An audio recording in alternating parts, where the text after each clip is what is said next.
What's up guys, welcome back to my channel and welcome to an absolute heat wave here in Birmingham.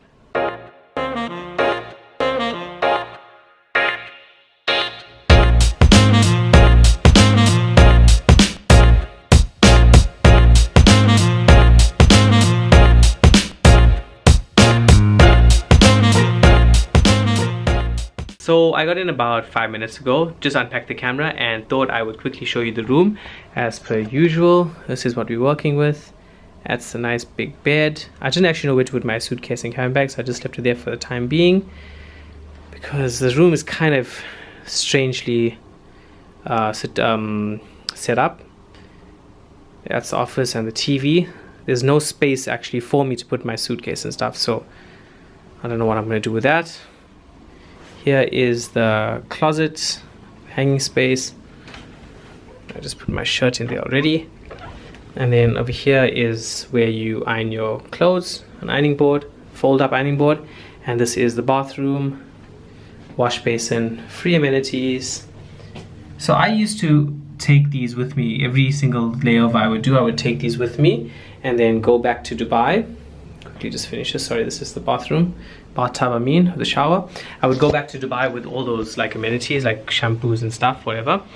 But after about 3 months, I think I ended up having like a huge bag for like 100 of these things. So I didn't really know why I was taking them. I just started taking them when I was new, and like I was like free stuff and I was taking them. But eventually what I decided to do, what I did do was I just, there's these groups in Emirates that these girls, they're so nice actually. They donate these things to charities and they make up these baskets and stuff and give it to the laborers in Dubai. So I did that with them for a while. Just taking it back and giving it to these, donating to these people. But for the most part now, I just leave them behind. I'm quickly gonna show you this view that I lucked out with, big time. This room view is amazing. Got a nice lake. As you can see guys, this weather, it is so hot outside. And then this is the mall that's next. It's an outlet mall actually that they have next to our hotel. Yeah, this weather outside, it is like super hot. The thing is that when I left Dubai, I checked the temperature and it said 17 minimum, 21 maximum. So I was like, oh, that's gonna be chilly. So I bought my jeans and I bought a sweater now and a t-shirt. I think I bought a t-shirt, but like it's something nice. This is like to wear underneath my sweater. But now with this weather being the way it is, man, oh man, I don't know how I'm gonna go outside or what I'm gonna do. The last time, I don't know if you remember guys, last time I came here to Birmingham, I went to go to William Shakespeare's house. I went to that, what was it called, Stratford upon Avon, I think it was. It was quite nice actually, but that was what I did here the last time. This time round, I don't think I'm gonna do much because I just don't have the right clothes. I'm gonna check my suitcase again in case I do have a t-shirt or something, or shorts maybe, hopefully. If I do have that, because geez, it's warm outside. Anyway, I'm gonna unpack, get my uniform off. I will talk to you guys later on when I know what I'm gonna be doing. Hey guys, so I've actually just woken up. I decided to take a bit of a nap, which turned into a long ass sleep after I last spoke to you guys. Feeling a bit tired. The time now is I don't want to tell you what the time is actually, it's way too late. Yeah, I think I slept for like 4.5, 5 hours, something like that. To be fair, I set the alarm off like 5 times, like it just kept on going off and I kept on snoozing, dismissing. Priya even phoned me and tried to wake me up, no luck. But I'm finally awake now and I'm starving. I'm gonna eat some food, so I'm gonna order something. I don't even know, I haven't looked at the room service menu. Hope there's something decent at this time. I mean, guys, it's not like nighttime yet. It's the sun's still kind of out, like it's setting now. You can see there in the background, so it still looks quite pretty. So let me order some food and I will check back in with you guys when it gets here. I don't even know, where is the room service menu? Room service here. Let me actually show you guys what the room service menu looks like, so you know what we're working with. So starters, grill plates, classics, fish and chips, all the different types of fish, I guess. And then we got burgers. That's where I usually end up because I love me my burgers. Then we've got sandwiches, salads, hot sandwiches, pizza, pasta, and desserts. So I mean, I don't know if you can see all these prices and stuff, but I think we get a discount of 50% in this hotel. That's it. Oh, this is the wine list. But what do we have? Whites, rosés, reds. Yeah, we get 50% discount. I think 50, something like that. We get some sort of discount in the hotel for room service or even for breakfast. I think breakfast is like £6 tomorrow morning. So the prices that you're actually seeing, we still get discount on that, so it's pretty good. Anyway, I am gonna what am I gonna do now? Yeah, I'm gonna order some food. And the food is here, guys. Damn, look at that steam. So I had to order pizza actually from Pizza Hut because the fire alarm in the hotel kept on going off. I was having a shower and I kept on hearing the fire alarm. I was like, what the hell? But it was on and off, on and off. So when I got out of the shower and I ordered room service, or phoned to order room service, they said that the kitchen's closed due to the alarm. So it's too late for me to go across to, there's a Nando's just across the road, but it was too late to go there because they were closed. So yeah, so I ordered pizza. I'm gonna eat this and then actually story time afterwards. And we're done with the pizza, guys. So now it is time, as I promised, for story time. Unfortunately, sorry about the bad lighting. It's pretty much as good as it gets here in the room. It's pretty late right now. Oh geez, 1:30 in the morning. My wake-up call is 11:20 tomorrow, so I'm assuming I was watching Spider-Man Homecoming. They're showing it on Netflix, so that's what I've been doing for the last hour and a half or so. I think by the looks of it, I'm probably going to stay awake for a little bit longer and then just sleep all the way through. Even though I love going for breakfast in the morning before I go for the flight, I don't think I'm going to have much time to do it. But anyway, topic on hand. I want to talk about, so every time I go back and I answer your guys' comments, or if I ask you to comment and I respond to it, I always try and read it. And I take screenshots of certain comments, and I'm going to post on the screen now, this one here by Ahmed. And it says, hello, make a video about your first flight as cabin crew in Emirates and tell us on that video which cities or countries you had flight as cabin crew, which I've answered recently anyway. I did a video recently about certain cities and certain countries, so I'm not going to talk too much about that, but it was interesting that he asked about my first flight in Emirates. And the second one that I'm going to talk about or touch on is about this one from Presley here.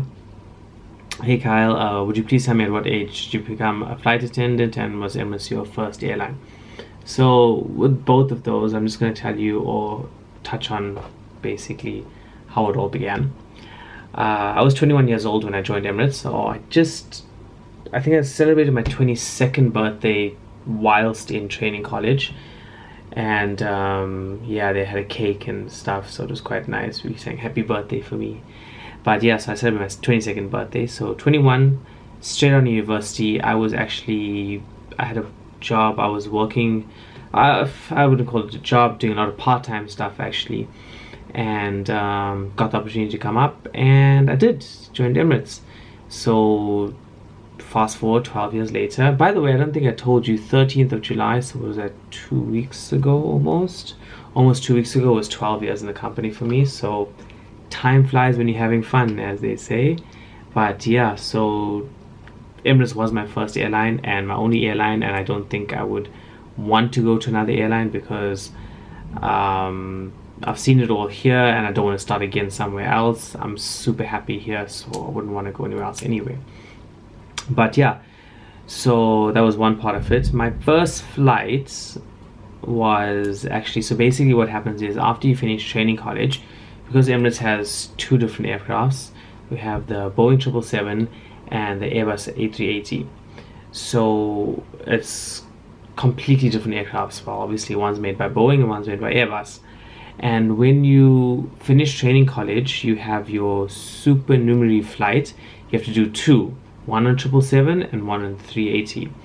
So you do those flights, and then those flights are where you just pretty much have to sit back and learn and try to figure out what's going on, understand what's going on. It's basically just to observe. You don't actually technically have to do any work. I always tell crew nowadays to actually do get a bit involved, because that's the best way to learn though. But yeah, so you have those 2 flights, and then your first flight, your first operational flight is, well, that could be any on either aircraft, and anyway, obviously, that's when you actually do start working properly and get in the thick of things. So my first flight was on the 777-300. It was to Dhaka in Bangladesh. So I was actually very lucky, because that flight I did with my ex-flatmate. When I first joined Emirates, I moved in with an Australian guy, Matt, and we did the flight together. So it was cool, because I was super scared, super nervous, but at least I had him, who we actually kind of got along, living together. So having him be on my flight, on my first, or both of our first flights together, was pretty cool. The best part about doing your supernumerary flights is that you are allowed, because you're not allowed to actually go into the flight deck as crew. As a passenger, you're never allowed to be in the flight deck, but as a cabin crew, for takeoff and landing, you're not allowed to be in the flight deck. But as your supernumerary flight, you are allowed to be in the flight deck for takeoff and landing. So I managed to see that, which was absolutely amazing. How did the flight go? It was cool. I mean, it's completely different to what you expect it to be, because in training college, they tell you these things, and then you have the idea of it, and everything in the classrooms and in the simulator and stuff. Obviously, they try to make it as real as possible, but whether it be for like safety practices or even for the service practices, they try to make it as real as possible. But let's be honest, it can't be, because you don't have 400 people on the plane with you, so the flight was quite interesting, quite different to, I don't know what I expected, but it wasn't what we thought it was going to be from what we learned in training college. So it was super overwhelming, because I was like, whoa, all these people, and asking you for things all the time, and you're like, where do I start, and you're writing things down, and you're just freaking out and getting all stressed.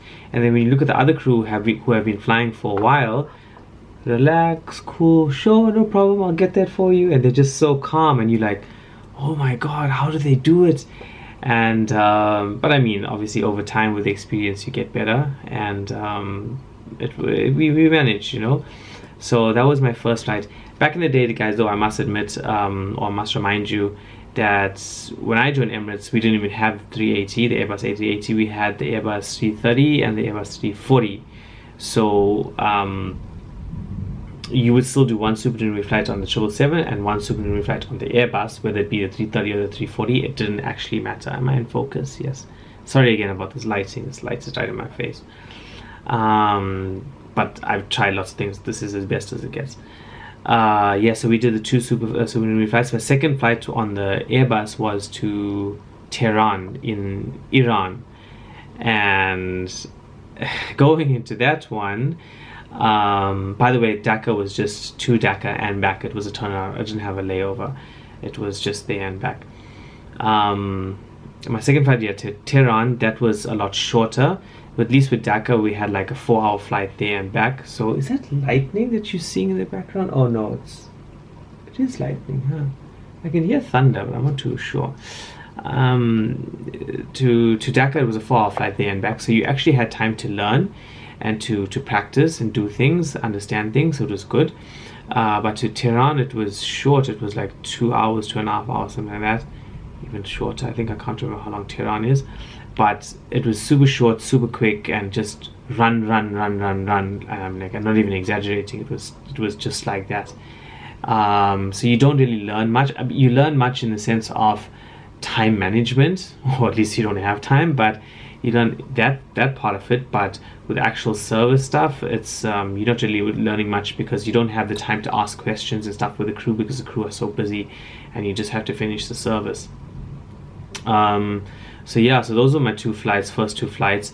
It was super overwhelming, and I was young, but I was willing to learn, and I made it work. You have to make it work at the end of the day, right? You just have to ask a lot of questions to the crew.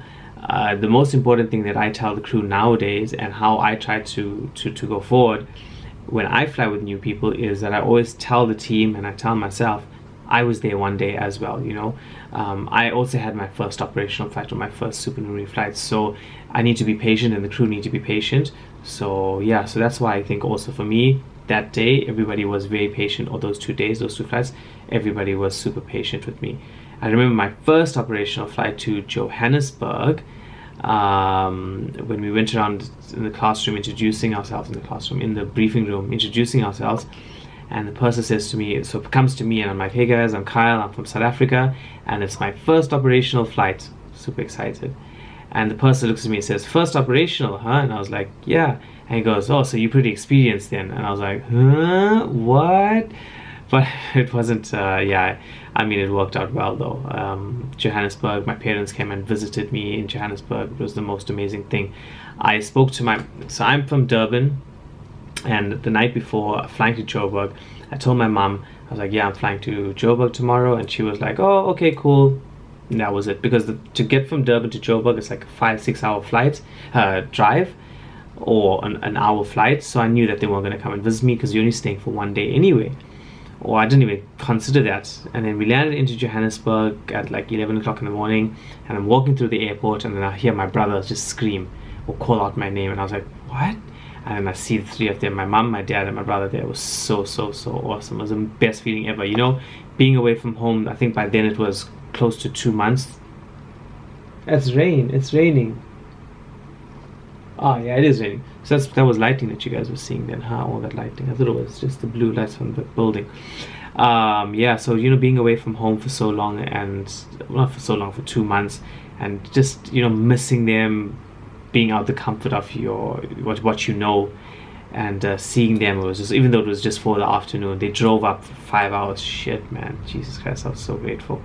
I still am. But yeah, it was just a really, really nice feeling. It just made you feel like, you know what, you can do this, it's okay, it's going to be okay. They reassured me, and I mean, as happy as I was to see them, obviously they were happy to see me too, and it was pretty awesome. But yeah, before I start getting emotional and shit now. Anyway, I think that's the end of story time. Those were my first, well, let's put it, 3 flights that I did on Emirates, and how I felt about it and how it went. I don't know if I really answered it that well, or if that's what you guys were hoping for that I would answer. I mean, if you think that I missed out on something, obviously, like I always say, comment down below, and then I'll try to answer it better, I guess, or whatever else you want me to say, I can try and reply to that. But yeah, and if you want me to do more of these videos as well, stories, things that I've done or I've encountered during my time here in Emirates, like I just said now, comment down below and I'll try my best to do a video about it. Hope this story, for the new people out there, if you are joining Emirates, it helps you and it makes you realize, like, I mean, with any new job, you know, it takes time, and you know, it's scary in the beginning, but it's like clockwork afterwards, you know, like, yeah, like for me now. But it'll be okay. Even if you're not cabin crew, any new thing that you do in your life, it'll be okay. Like I said, now guys, I'm going to finish watching Spider-Man now, and I will see you guys in the morning. I'm not too sure, like I said, if I'm going to go for breakfast, because it's super late, so I think I might just try and sleep all the way through. But if I see you at breakfast, I see you at breakfast. If I see you maybe otherwise when I'm getting ready to go back to Dubai. I'll see you guys later. Okay guys, so we are heading downstairs now. As predicted, I didn't wake up and go for breakfast. I just slept all the way through. By the time I set my alarm, it was 8 hours till wake up call for me, and then 8.5 or so till wake up call for work, if you know what I mean. But yeah, I'm ready to go downstairs now. Pickup is in 10 minutes. I better hurry up, wrap this up. Guys, if you are new to the channel, make sure you hit the subscribe button. If you are a regular on the channel, make sure you hit the like button. I'll see you guys next week.